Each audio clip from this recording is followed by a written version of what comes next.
ನನ್ನ ಹೆಸರು ಸುಮನ, ವಯಸ್ಸು 31, 8 ವರ್ಷದ ಮಗಳು ಪ್ರಣಾಳಿ ನನ್ನ ಪ್ರಪಂಚ.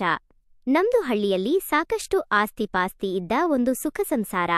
ಮಾವ, ಗಂಡ ಗೌರೀಶ್, ನಾನು, ಮಗಳು ಎಲ್ಲರೂ ಒಟ್ಟಿಗೆ ಇದ್ವಿ. ಗದ್ದೆ, ತೋಟ, ಮನೆ ತುಂಬ ಜನ, ದನಕರುಗಳು. ಹೀಗೆ ನಮ್ಮ ಜೀವನ ಸಮೃದ್ಧಿಯಿಂದ ಕೂಡಿತ್ತು. ನನ್ನ ಗಂಡ ಗೌರೀಶನಿಗೆ ವ್ಯವಸಾಯದಲ್ಲಿ ಅಷ್ಟೊಂದೇನೂ ಆಸಕ್ತಿ ಇರಲಿಲ್ಲ. ಅವನಿಗೆ ಪಟ್ಟಣಕ್ಕೆ ಹೋಗಿ ಸ್ವಂತ ಉದ್ಯಮ ಸ್ಥಾಪಿಸಬೇಕು ಅನ್ನೋ ದೊಡ್ಡ ಕನಸಿತ್ತು. ಸುಮನ, ಇಲ್ಲಿ ಗದ್ದೆ, ಹೊಲ ಅಂತ ಬಿದ್ದಿದ್ರೆ ಜೀವನದಲ್ಲಿ ಏನೂ ಸಾಧಿಸೋಕ್ಕಾಗಲ್ಲ. ಬೆಂಗಳೂರಿಗೆ ಹೋಗೋಣ, ಅಲ್ಲೊಂದು ಬಿಸಿನೆಸ್ ಶುರು ಮಾಡ್ತೀನಿ. ನೋಡ್ತಾ ಇರು, 4 ವರ್ಷದಲ್ಲಿ ದೊಡ್ಡ ಉದ್ಯಮಿಯಾಗಿ ನಿನ್ನನ್ನ ರಾಣಿತರ ನೋಡಿಕೊಳ್ತೀನಿ ಅಂತ ಗೌರೀಶ್ ಉತ್ಸಾಹದಿಂದ ಹೇಳ್ತಾನೆ ಇರ್ತಿದ್ರು. ಅವರ ಕಣ್ಣುಗಳಲ್ಲಿ ಕನಸುಗಳನ್ನ ನನಸಾಗಿಸುವುದಕ್ಕೆ ನಾನು ಸಮ್ಮತಿಸಿದೆ. ಹಳ್ಳಿಯ ಹಸಿರು, ಸಮೃದ್ಧಿ, ನೆಮ್ಮದಿಯ ಜೀವನನ ಬಿಟ್ಟು ನಾವು ಬೆಂಗಳೂರೆಂಬ ಕಾಂಕ್ರೀಟ್ ಕಾಡಿಗೆ ಕಾಲಿಟ್ಟವಿ. ಬೆಂಗಳೂರಲ್ಲಿ ಒಂದು ಸಣ್ಣ ಬಾಡಿಗೆ ಮನೆ ಹಿಡಿದು ಗೌರೀಶ್ ಬಟ್ಟೆ ವ್ಯಾಪಾರ ಶುರು ಮಾಡಿದ್ರು. ಆರಂಭದಲ್ಲಿ ಎಲ್ಲಾನೂ ಚೆನ್ನಾಗಿನೇ ಇತ್ತು, ವ್ಯಾಪಾರನೂ ಪರವಾಗಿಲ್ಲ ಅನ್ನುವಂತಿತ್ತು. ಆದರೆ ದಿನ ಕಳೆದಂತೆ ಸ್ಪರ್ಧೆ ಹೆಚ್ಚಾಯಿತು. ನಿರೀಕ್ಷಿಸಿದಷ್ಟು ಲಾಭ ಏನೂ ಬರಲಿಲ್ಲ. ಗೌರೀಶ್ ಹತಾಶರಾಗತೊಡಗಿದ್ರು. ಅವರ ಉತ್ಸಾಹದ ಜಾಗದಲ್ಲಿ ನಿರಾಸೆ ಆವರಿಸಿತು. ಏನೂ ಸರಿ ಹೋಗ್ತಾ ಇಲ್ಲ ಸುಮನ, ಎಷ್ಟು ಕಷ್ಟಪಟ್ರೂ ಕೈಗೆ ಕಾಸು ನಿಲ್ತಾ ಇಲ್ಲ. ಎಲ್ಲರೂ ಮೋಸ ಮಾಡೋರೆ ಅಂತ ರಾತ್ರಿ ಮನೆಗೆ ಬಂದಾಗ ಗುಣಗಾಡುತ್ತಿದ್ರು. ಈ ನಿರಾಸೆ ಅವರನ್ನ ನಿಧಾನವಾಗಿ ಕುಡಿತದ ಚಟಕ್ಕೆ ನೂಕಿತು. ಮೊದಲು ಸ್ನೇಹಿತರ ಜೊತೆ ಸೇರಿ ವಾರಕ್ಕೊಮ್ಮೆ ಕುಡಿತಾ ಇದ್ದವರು ನಂತರ ಪ್ರತಿದಿನ ಕುಡಿದು ಬರುವುದಕ್ಕೆ ಆರಂಭಿಸಿದರು. ಅವರ ಮಾತುಗಳಲ್ಲಿ ಮೊದಲಿದ್ದ ಪ್ರೀತಿ ವಿಶ್ವಾಸ ಮಾಯವಾಗಿ ಸಿಡುಕು, ಜಗಳಗಳು ಹೆಚ್ಚಾದ್ವು. ಮಗಳು ಪ್ರಣಾಳಿ ಅಪ್ಪನ ಈ ವರ್ತನೆಯಿಂದ ಹೆದರುತ್ತಾ ಇದ್ಲು. ನಾನವಳನ್ನ ಸಮಾಧಾನಪಡಿಸ್ತಾ ನಾಳೆ ಎಲ್ಲಾನೂ ಸರಿ ಹೋಗುತ್ತೆ ಅಂತ ಸುಳ್ಳು ಭರವಸೆ ನೀಡುತ್ತಿದ್ದೆ. ಒಂದು ರಾತ್ರಿ ಅವರು ಪೂರ್ತಿ ಕುಡಿದು ಬಂದು ಎಲ್ಲಾ ಮುಗಿತು, ಬಿಸಿನೆಸ್ ಸಂಪೂರ್ಣ ನಷ್ಟದಲ್ಲಿದೆ, ಸಾಲಗಾರರು ಮನೆ ಬಾಗಿಲಿಗೆ ಬರೋ ಮುಂಚೆ ನಾವಿಲ್ಲಿಂದ ಕಾಲು ಕೀಳಬೇಕು ಅಂತ ಅಳ್ತಾ ಹೇಳಿದ್ರು. ನನಗಾ ಕ್ಷಣ ಭೂಮಿನೇ ಕುಸಿದು ಬಿದ್ದ ಅನುಭವ ಆಯ್ತು. ಆದರೆ ನಾನು ಧೈರ್ಯ ಕಳ್ಕೊಳ್ಳಲಿಲ್ಲ. ಪರವಾಗಿಲ್ಲ ಬಿಡಿ, ದುಡ್ಡು ಇವತ್ತು ಬರುತ್ತೆ, ನಾಳೆ ಹೋಗುತ್ತೆ. ನಾವು ಮತ್ತೆ ಹಳ್ಳಿಗೆ ಹೋಗೋಣ, ನಮ್ಮ ಭೂಮತಾಯಿ ನಮ್ಮನ್ನ ಕೈಬಿಡಲ್ಲ ಅಂತ ಅವರಿಗೆ ಧೈರ್ಯ ತುಂಬಿದೆ. ಪಟ್ಟಣದ ಕನಸುಗಳನ್ನ ಅಲ್ಲಿಯೇ ಬಿಟ್ಟು ಸೋತ ಮನಸ್ಸಿನಿಂದ ನಾವು ಮತ್ತೆ ನಮ್ಮ ಹಳ್ಳಿಗೆ ಮರಳಿದ್ವಿ. ಮನೆಯಲ್ಲಿ ಮಾವ ನಮ್ಮನ್ನ ಪ್ರೀತಿಯಿಂದನೇ ಬರಮಾಡಿಕೊಂಡರು. ಆದರೆ ನನ್ನ ಮೈದುನ ಸುರೇಶನ ಕಣ್ಣುಗಳಲ್ಲಿ ಒಂದು ವಿಚಿತ್ರವಾದ ಕುಹಕದ ನೋಟ ಇತ್ತು. ಗೌರೀಶ್ ಹಳ್ಳಿಗೆ ಬಂದರೂ ತಮ್ಮ ಸೋಲಿನಿಂದ ಹೊರಬರಲಿಲ್ಲ. ಅವರು ವ್ಯವಸಾಯದ ಕಡೆಗೆ ಗಮನ ಕೊಡದೆ ದಿನ ಇಡೀ ಕುಡಿತದಲ್ಲಿ ಮುಳುಗಿ ಹೋಗಿರ್ತಾ ಇದ್ರು. ಈ ಸಂದರ್ಭವನ್ನ ಸುರೇಶ್ ತನ್ನ ಅನುಕೂಲಕ್ಕೆ ಬಳಸಿಕೊಳ್ಳುವುದಕ್ಕೆ ಪ್ರಯತ್ನಿಸಿದ. ಅತ್ತಿಗೆ ಅಣ್ಣ ಕುಡಿದು ಕುಡಿದು ಈಗ ಹಾಳಾಗೋದ, ಅವನಿಂದ ಏನೂ ಪ್ರಯೋಜನ ಇಲ್ಲ, ನೀನ ಯಾಕೆ ಚಿಂತೆ ಮಾಡ್ತೀಯಾ, ನಾನಿದ್ದೀನಲ್ಲ, ನಿನಗೂ ಮತ್ತು ಪ್ರಣಾಳಿಗೂ ಯಾವತ್ತೂ ಯಾವ ಕೊರತೆನೂ ಬರದ ಹಾಗೆ ನಾನು ನೋಡಿಕೊಳ್ತೀನಿ ಅಂತ ಮೆಲ್ಲಗೆ ನನ್ನ ಬಳಿ ಬಂದು ಹೇಳಿದ. ಅವನ ಮಾತುಗಳಲ್ಲಿನ ದುರುದ್ದೇಶ ನನಗೆ ಅರ್ಥವಾಗ್ತಾ ಇತ್ತು. ನಾನವನನ್ನ ನಿರ್ಲಕ್ಷಿಸಿದೆ. ಆದರೆ ಅವನು ತನ್ನ ಪ್ರಯತ್ನವನ್ನ ಬಿಡಲೇ ಇಲ್ಲ. ಮನೆಯಲ್ಲಿ ಯಾರೂ ಇಲ್ಲದ ಸಮಯದಲ್ಲಿ ನನ್ನ ಕೈ ಹಿಡಿಯಲು ಪ್ರಯತ್ನಿಸಿದ. ನೋಡ್ ಸುರೇಶ್, ಮೈದ್ನ ಅಂದ್ರೆ ಮಗನ್ ಸಮಾನ, ಅಗೌರವ ಇಟ್ಕೊಂಡು ಮಾತಾಡು, ಇನ್ನೊಮ್ಮೆ ಈ ರೀತಿ ಮಾಡಿದ್ರೆ ಚೆನ್ನಾಗಿರಲ್ಲ ಅಂತ ನಾನು ಕಡಾಖಂಡಿತವಾಗಿ ಎಚ್ಚರಿಕೆ ನೀಡಿದೆ.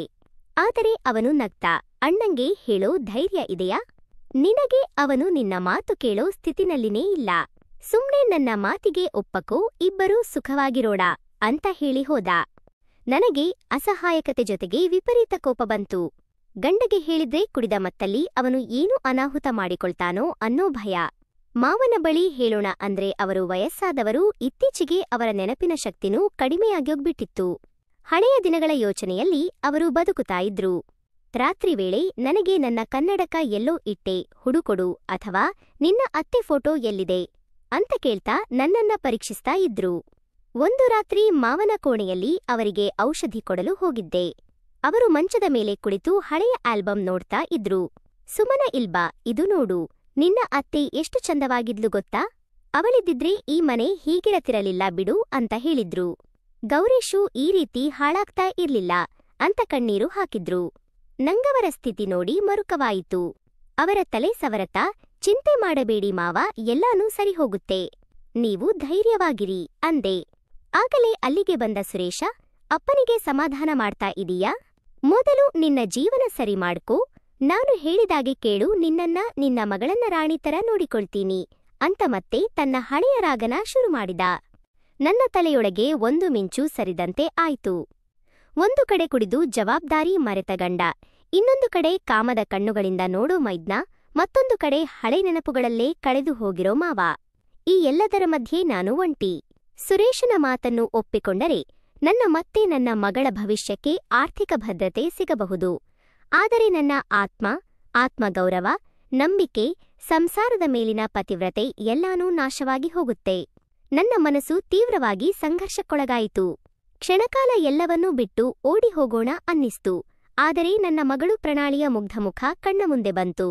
ಅವಳಿಗೆ ತಾಯಿಯಾಗಿ ಒಬ್ಬ ಧೈರ್ಯವಂತ ಮಹಿಳೆಯಾಗಿ ಮಾದರಿಯಾಗಬೇಕು. ಕ್ಷಣಿಕ ಸುಖಕ್ಕಾಗಿ ದಾರಿ ತಪ್ಪಬಾರದು ಅಂತ ನಾನು ನಿರ್ಧಾರ ಮಾಡಿದೆ. ನಾನು ನೇರವಾಗಿ ಸುರೇಶನ ಕಣ್ಣುಗಳಲ್ಲಿ ಕಣ್ಣಿಟ್ಟು ದೃಢವಾದ ಧ್ವನಿಯಲ್ಲಿ ಹೇಳ್ದೆ, ಸುರೇಶ್, ಇದು ನಿಂಗೆ ಕೊನೆಯೆಚ್ಚರಿಕೆ. ನನ್ನ ಗಂಡ ಕುಡಿದಿರಬಹುದು, ಸೋತಿರಬಹುದು, ಆದರೆ ಆತನೇ ನನ್ನ ದೇವರು. ನನ್ನ ತಾಳ್ಮೆನ ಪರೀಕ್ಷೆ ಮಾಡಬೇಡ. ಈ ವಿಷಯನ ನಾನು ಮಾವನ ಮುಂದೆನೇ ಬಗೆಹರಿಸಿಕೊಳ್ತೀನಿ.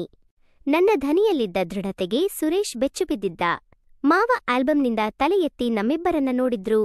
ನಾನು ಮಾವನ ಬಳಿ ಹೋಗಿ, ಮಾವ, ನೀವು ನಿಮ್ಮ ಹೆಂಡತಿನ, ನಿಮ್ಮ ಮಗನ್ನ ನೆನೆಸಿಕೊಂಡು ದುಃಖ ಪಡ್ತಾ ಇದೀರಿ.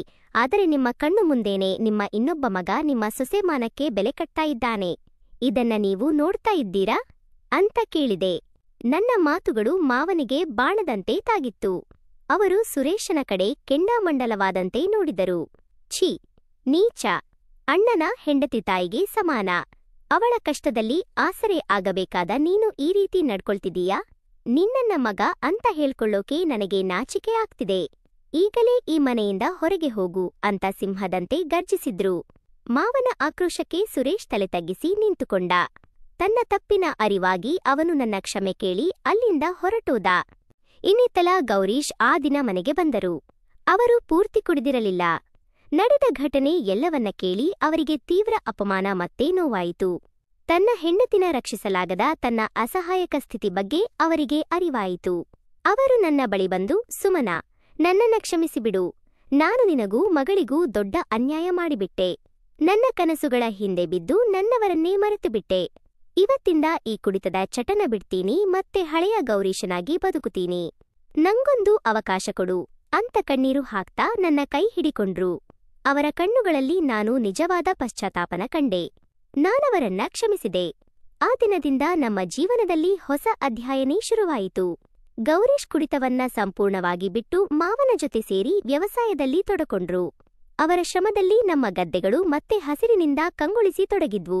ಸುರೇಶ್ ಕೂಡ ತನ್ನ ತಪ್ಪನ್ನ ತಿದ್ದುಕೊಂಡು ಅಣ್ಣನ ಜೊತೆ ಸೇರಿ ಕೆಲಸ ಮಾಡೋದಕ್ಕೆ ಆರಂಭಿಸಿದ. ನಾನೀಗ ಸಂತೋಷವಾಗಿದ್ದೀನಿ.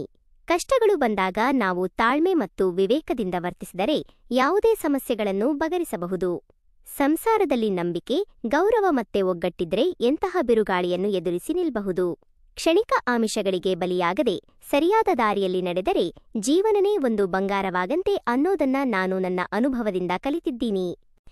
ತಡೆಯಲ್ಲಿ ಬದುಕಿದ ಸುಮನನ ಜೀವನ ಈಗ ದುಮ್ಮಿಕ್ಕಿದ ನದಿಯಂತೆ ಶಾಂತವಾಗಿ ಹರಿತಾ ಇದ್ರೂ ಒಳಗೊಂದು ಭಯ ಇನ್ನೂ ಮಡಿಲಲ್ಲಿ ಮಲಗಿತ್ತು. ಸರಿಯಾದ ಮಾರ್ಗದಲ್ಲಿ ಬದುಕಲು ನಡೆದ ತೀರ್ಮಾನ ಫಲ ನೀಡಿದ್ರೂ ಹಳ್ಳಿಯ ಕುಸಿತದ ಮನೋಭಾವನೆಗಳು ಮಾತ್ರ ಸುಲಭವಾಗಿ ಬಿಡಲಿಲ್ಲ. ಪ್ರತಿ ಬೆಳಿಗ್ಗೆ ಗದ್ದೆಗೆ ಹೋಗುವಾಗ ಸುಮನ ತನ್ನ ಗಂಡ ಗೌರೀಶನ ತೊಂದರೆ ಇಲ್ಲದ ಮುಖ ನೋಡ್ತಾ ಇದ್ಲು. ಅವರೀಗ ಮನಸ್ಸಿನಿಂದ ಪಾರಾಗಿ ಹೊಸ ಹುಯವಾಗಿದ್ದು ತಮ್ಮ ಮಗಳು ಪ್ರಣಾಳಿಗೆ ತಾಳ್ಮೆಯ ತಂದೆಯಾಗಲು ಪ್ರಾಮಾಣಿಕ ಪ್ರಯತ್ನವನ್ನ ಮಾಡ್ತಾ ಇದ್ರು. ಆದರೆ ಪ್ರತಿ ಹೆಜ್ಜೆಯಲ್ಲೂ ಗೌರೀಶನಿಗೆ ತನ್ನ ಹಳೆಯ ತಪ್ಪುಗಳು ನೆನಪಾಗಿ ಅವನು ಇನ್ನಷ್ಟು ಶ್ರಮಿಸ್ತಾ ಇದ್ದ. ಇಂತಹ ವ್ಯಕ್ತಿಯೊಂದಿಗೆ ಸುಮನ ಬದುಕು ಕಟ್ಟಿಕೊಳ್ಳಲು ನಿರ್ಧಾರ ಮಾಡಿದ್ಲು ಎಂಬ ಗರ್ವ ಸುಮನ ಮನಸ್ಸಿನ ಎಲ್ಲೆಲ್ಲೂ ಹಬ್ಬಿಕೊಂಡಿತ್ತು.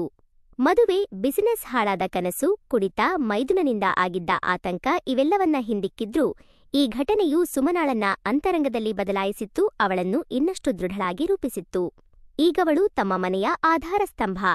ಮನೆಗೆ ಬರೋ ಅತಿಥಿಗಳಿಗೆ ಅವಳು ನಗುವಿನೊಂದಿಗೆ ಬಿಸಿಯ ಊಟ ಸಹಕಾರ ನೀಡುತ್ತಾ ಇದ್ಲು. ಒಂದಿನ ಮಗಳು ಪ್ರಣಾಳಿ ಶಾಲೆಯಿಂದ ಮನೆಗೆ ಬಂದು ಕೈಯಲ್ಲೊಂದು ಚೀಟಿಯನ್ನು ಪತ್ರ ತಂದುಕೊಟ್ಲು. ಅಮ್ಮ, ಇವತ್ತು ಟೀಚರ್ ನನ್ನನ್ನ ಕ್ಲಾಸ್ನ ಮುಖ್ಯಸ್ಥೆಯಾಗಿ ಆಯ್ಕೆ ಮಾಡಿದ್ದು ನನ್ನ ಬರಹ ನೋಡಿ ನಿನ್ನ ತಾಯಿ ಮಾದರಿ ಮಹಿಳೆ ಅಂತ ಹ್ಯಾಗ್ ಹೊಗಳಿದ್ರು ಗೊತ್ತಾ ಅಂತ ಉಲ್ಲಾಸದಿಂದ ಹೇಳಿದಳು. ಆ ಕ್ಷಣ ಸುಮನನ ಹೃದಯ ತುಂಬಿತ್ತು. ಮಗಳ ಮುಖದಲ್ಲಿ ಅವಳು ತನ್ನ ಸವಾಲುಗಳನ್ನ ತೇಲಿಸಿಕೊಂಡ ತೃಪ್ತಿಯನ್ನ ನೋಡಿದಳು. ಆ ರಾತ್ರಿ ಮಾವ ಊಟದ ಮೇಜಿಗೆ ಎಲ್ಲರ ಜೊತೆ ಕುಳಿತ್ರು.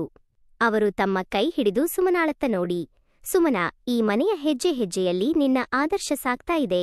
ನೀನು ನನ್ನ ಮಗನಿಗೆ ಮಾತ್ರ ಹೆಂಡತಿಯಲ್ಲ, ನಂಗೆ ಮಗಳಿದ್ದಂತೆ. ಈ ಮನೆಯ ಹೆಮ್ಮೆ ನೀನು ಅಂತ ಹೇಳಿದ್ರು.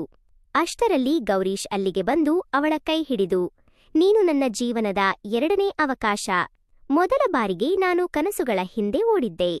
ಈಗ ನಿನ್ನನ್ನ ಕಂಡು ಅರ್ಥವಾಗ್ತಾ ಇದೆ, ನಿಜವಾದ ಕನಸು ಅಂದ್ರೆ ನಿನ್ನ ಜೊತೆ ಬಾಳೋದು ಅಂದ.